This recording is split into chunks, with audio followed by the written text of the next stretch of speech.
Legends fan. In every barbershop, Twitter thread, and late-night basketball debate, this question never dies. Was Kobe Bryant really better than Michael Jordan? Some say Kobe was the more skilled scorer. Others argue his killer instinct mirrored MJ's to the point of obsession. But when the smoke clears and we take away the emotion, the highlights, and the fan bias, there are cold, undeniable reasons why Michael Jordan remains the true GOAT. Jordan went 6 for 6 in the NBA Finals with 6 Finals MVPs. He never let a series go to Game 7 in the Finals. His peak per player efficiency rating of 31.7 in 1988 still ranks among the highest in history. And let's not forget, 5 MVPs, 10 scoring titles, and a Defensive Player of the Year, all while taking a 2-year break in his prime. Why does it matter? Because the GOAT debate isn't just about emotion, it's about impact, dominance, and legacy. And no one in basketball history disrupted the league, the culture, and the global perception of the sport quite like Jordan did. You can mimic the moves, you can match the mentality, but you can't duplicate the myth. Legends fan. If there's one name that echoes across generations, transcending time, language, and even borders, it's Michael Jordan. But in the modern era, one challenger consistently gets mentioned in the same breath: Kobe Bryant. The footwork, the fadeaways, the mentality. Kobe didn't just admire MJ, he studied him, mirrored him, and in many ways tried to be him. So the question becomes, if Kobe was so much like Jordan, why isn't he the GOAT? That's the emotional pull of this debate, because Kobe was as close as anyone ever got to replicating the on-court DNA of Jordan. He had the swagger, the killer instinct, the highlight reel. He won 5 titles, played 20 seasons, and dropped 81 points in a single game, a feat MJ never achieved. But when we move beyond aesthetics and admiration, when we analyze the game through legacy, efficiency, dominance, and irreplaceable value, Jordan separates himself in a way no one, not even Kobe, could match. Let's start with the environment.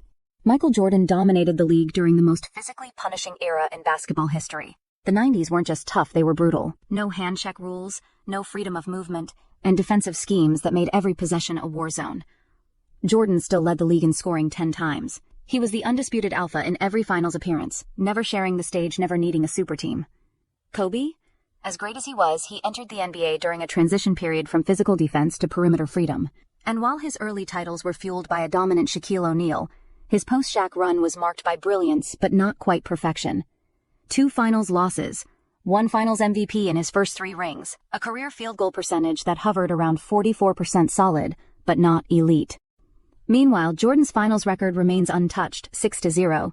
That's not just undefeated, it's unmatched dominance. No Game 7s, no finals MVP debates. He was always the guy. We'll go deeper into the statistical and situational separation, from advanced analytics to playoff dominance to their impact on both ends of the court. We'll compare their peaks, their teammates, and their competition.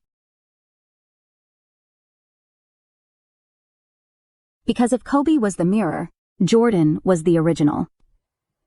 Legends fan, if we strip away the emotion and break the game down to its most measurable form: production, dominance, and legacy impact, Michael Jordan and Kobe Bryant start to diverge in critical ways, and it begins with efficiency and control. Let's talk scoring first. Both MJ and Kobe were master scorers, but Jordan did it with unmatched precision. He holds a career scoring average of 30.1 points per game, the highest in NBA history. In the playoffs, that number jumps to 33.4 ppg. Kobe, a phenomenal 25 in the regular season and 25.6 in the playoffs. Still elite, but not MJ level. And here's the kicker: Jordan shot 49.7% from the field for his career.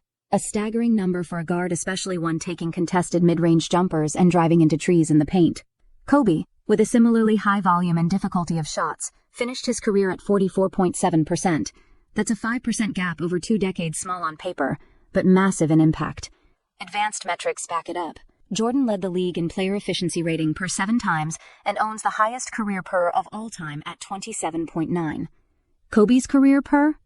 22.9 percentable, but not historic. MJ also has higher career win shares per 48 minutes, 250 versus Kobe's 170, and a better box plus-minus on both ends of the floor. In short, Jordan didn't just win, he controlled every possession with near-perfect decision-making. Now let's talk defense. Both were relentless competitors, but MJ was on another level as a two-way force. He won Defensive Player of the Year in 1988 as a shooting guard, no less something Kobe never achieved. Jordan made 9 all-defensive first teams. Kobe had 9 all-defensive selections too. But some of those late career awards were more reputation than reality. Jordan shut down the best scorers in an era without zone defense, relying purely on man-to-man excellence. And let's not forget clutch factor. While Kobe had more buzzer beaters than MJ, statistically true, Jordan had a significantly higher field goal percentage in clutch playoff moments. He didn't just take the last shot, he lived for it and made it count. From the shot over Craig Ello to his final bucket as a Bull over Brian Russell, Jordan's big moments weren't volume-based, they were legacy-defining. Let's pause here. MJ, 6 finals appearances, 6 rings, 6 finals MVPs. Kobe, 7 finals appearances, 5 rings, 2 finals MVPs. Kobe fans love to point to longevity, and rightly so. He played 20 seasons, evolved his game over time, and became an icon of grit and work ethic. But when we're talking about peak greatness, season-to-season dominance, and global impact, Jordan didn't just lead a generation, he transformed it. In Part 3, we'll zoom out, how MJ revolutionized basketball globally, why Kobe's career was shaped more by inspiration than invention, and the one intangible that permanently cements MJ above even his closest imitator. Legends fan, here's where everything comes together, not in numbers, not in rings, but in legacy. And when it comes to the global, cultural, and psychological footprint of a player, no one, not even Kobe, stands beside Michael Jordan. Now, that doesn't mean Kobe was a copy. Far from it. Kobe added his own edge, a harder era of media pressure, longer career span, more injuries overcome. But what separates Jordan is that he didn't follow a blueprint. He was the blueprint.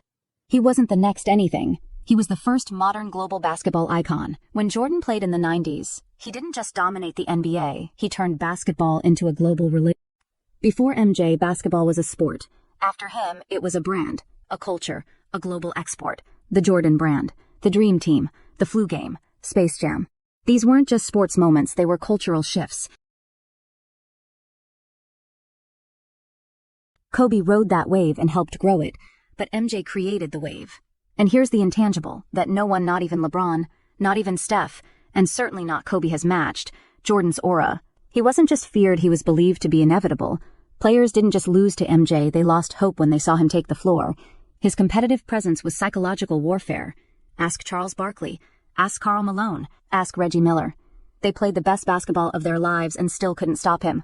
Kobe had that killer instinct too, but there was still room for doubt, for vulnerability. MJ? He was the final boss of the NBA. No super team, no Game 7 loss in the finals, no cracks in the myth. So in the end, here's the truth. Jordan was the originator. Kobe was the disciple. Jordan defined dominance. Kobe chased it. Jordan changed basketball.